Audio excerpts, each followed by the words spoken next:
They say you don't know what you've got until it's gone. Well, every year, 500,000 workers find out just how true that is. They injure or lose their fingers, hands, or arms because of an accident on the job. That's right, I said lose. I'm Martin Cove, and I'm here to talk about protecting your hands and arms before it's too late. Of course, not all of those accidents end up costing somebody a finger, a hand, or an arm. Out of 500,000 injuries every year, only about 16,000 of them are amputations. The rest are cuts, punctures, burns, or fractures. But I don't know anybody who'd want to be the next statistic. I'm sure you wouldn't. But you might be.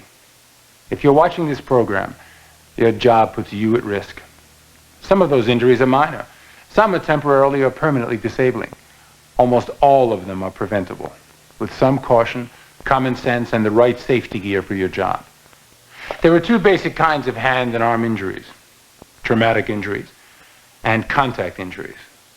Traumatic injuries include all the cuts, bruises, broken bones, and amputations. Contact injuries are burns or skin irritations, which can range from a small rash to serious skin damage. The precautions to take always depend on the type of hazard you face. Contact injuries might come from chemicals, extreme heat or cold, or electricity. Traumatic injuries might come from knives, hand tools, or heavy items like pipes or lumber. But the most common culprit when it comes to hand and arm injuries is the machine. When it's a contest of flesh and bone against high-carbon steel, there's not much doubt about the outcome. Sometimes those confrontations are unavoidable. That's where your safety gear comes in. But most of them can actually be prevented. And that part is up to you. You might know a machine like the back of your hand, but you should never get too relaxed with it. Here's why. Most accidents are made up of two ingredients: the hazard plus somebody's carelessness. So being careful is the key to preventing an accident. When you're careful, you're in control of the machines you work with and your own safety. But trouble can start when you're in too much of a hurry and become reckless about what you're doing. Nobody wants to be slow, but too much speed can rush you right out of a job and into the hospital. Your supervisors want you to get the job done, but they want it done safely. That's why they've provided guards and other controls on your machine. Another cause of accidents is just plain daydreaming. We all do it sometimes, but this is not the right time or place. If you don't notice that your hand or arm is in a dangerous place, or that your work material has slipped or broken, you might be in for a painful awakening. When timing is everything, your eyes have to be on that machine every second. Most amputations are caused by machines with a cutting action or crushing force. That's the hazard. The other ingredient is somebody rushing or not paying attention. So the best way to prevent a traumatic hand or arm injury is to stay alert and cut down on the hazard. You can help with that part too. Never work with a broken or defective machine. Make sure your machine has all its guards and other safety devices in place, and never use a machine without them. If you work with power tools, hand tools, or heavy materials, the same prevention will work there too. Turn in broken tools and always use safety devices. Stay alert. If you see an accident waiting to happen, take care of the hazard if you can, or tell your supervisor about it. Make job safety a team effort. Look out for your co-workers and speak up if you see someone headed for trouble. And if your job requires it, wear your hand or arm protection every day. It's a fact. Most workers who should wear hand or arm protection don't. They think it's too clumsy, hard to work with, or a hassle to put on. Some workers even think protective gloves can cause an accident. But with the right protection and the right training on how to use it, hand or arm gear can make most jobs a lot safer. Gear that protects from traumatic injuries ranges from the lightest cotton gloves to a suit of armor for your hands. These cloth gloves are used to create better traction for workers who have to hold on to slippery objects, and for moisture absorption when worn inside a pair of rubber gloves. They protect against light scrapes and scratches, and they might help to keep your hands warm. but you can't expect them to do much more than that. For more heavy-duty protection against scrapes, rough surfaces, splinters, or sparks, a pair of tough leather gloves will do the job. They're good for welders, carpenters, and other people whose work can raise a good blister. Reinforced heavy rubber gloves are used for a combination of contact and traumatic hazards. And here's the toughest hand protection: metal mesh gloves, used by mostly meat cutters to protect against knives, saw blades, and other sharp tools. Some lighter materials are cut resistant too.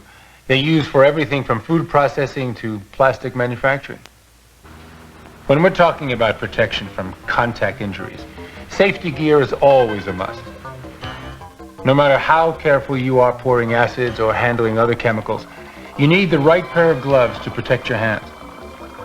Right is the key word here, especially when you're dealing with a chemical. If your gloves are made of the wrong material, the chemical you're working with might go right through them. So let your supervisor or safety manager choose the right gloves for you, and be sure you wear them every day. Some chemical workers also need the extra protection of a gauntlet-sized cuff, which will keep their arms safe from splashing. Or they might need to use a barrier cream under their gloves. Barrier creams provide extra protection against solvents, oils, and dirts. They're used like a hand lotion.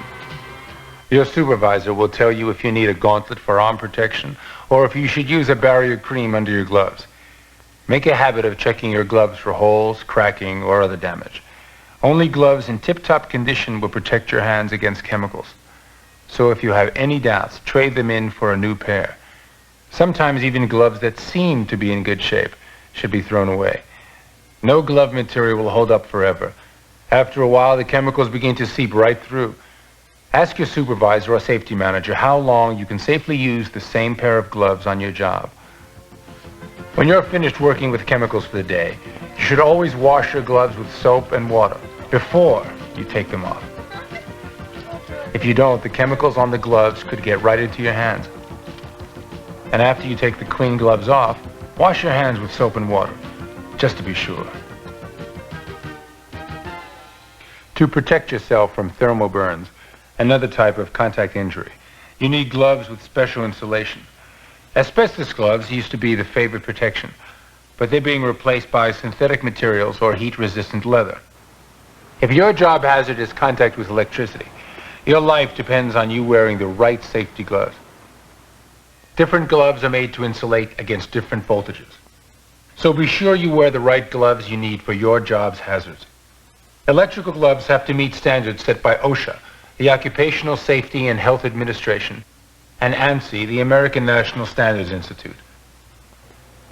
All these gloves, whether they protect against traumatic or contact injuries, whether they're light or tough, leather, vinyl, or metal, they have a couple of important things in common.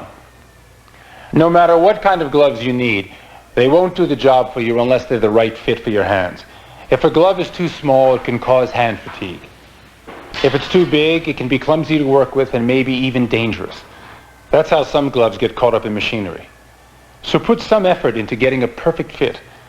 The other thing all safety gloves have in common is the person who makes them work. You. They only work if you wear them.